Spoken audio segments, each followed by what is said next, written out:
luck. I'll be rotting for you.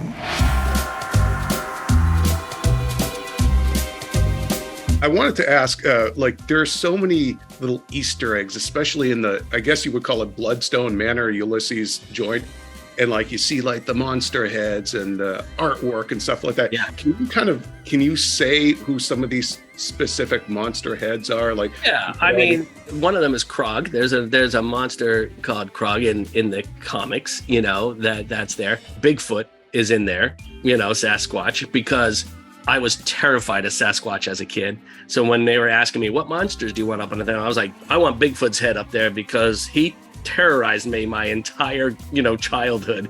And I grew up in New Jersey. I had no reason to be afraid of Bigfoot, but I was because of In Search Of and things like that. So there's those two. There's also a sort of a monster, a giant monster vampire up there. And he was sort of made up. We made up there's a two-headed mermaid in there as well. I mean, we just sort of went with what I thought was cool, and so there's like this weird bat creature that was in the Werewolf by Night comics, and I believe it was the Dr. Glitter Knight issues. That's a crazy character from that run as well, and he brought forth all these weird little winged bat creatures, and so we did a giant one of those. So it was just sort of me picking and choosing, going, oh, that looks cool, I like this thing, and I always love this story, let's pull it from there. Because I didn't feel so bad about beheading a monster and putting it up there, because I felt like there could be different versions of that monster. So if you ever want to use them again, we could still. There's plenty of Bigfoot in the world.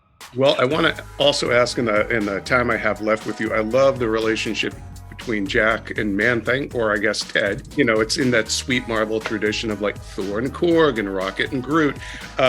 What sort of future would you like to see for those two characters? Like, you could almost do like an Abbott and Costello meets the Universal monsters with them, because they had such great chemistry. I have a lot of ideas of what to do with them, and it goes across the board from, left to right.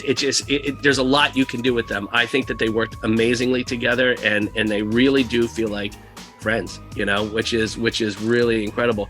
Now's our time to figure out what we want to do. I don't know which direction it's going to go. I'm not sure, but most of our time had been just let's working to get this thing out the door. Now that it's out the door, I think we have some time to look back and think about everything we've done and where we want to go, and if it all makes sense. We'll see. Well, thank you so much for your time today. I hope this becomes like a Marvel tradition of doing a holiday special. Like, I know it's probably too much to ask for it every year, but maybe every 2 years you can do another one of these, because I'd love to see more. I thought it was they're so fun. No, I agree. Let's see what happens. I can't wait to find out what breed of evil you are.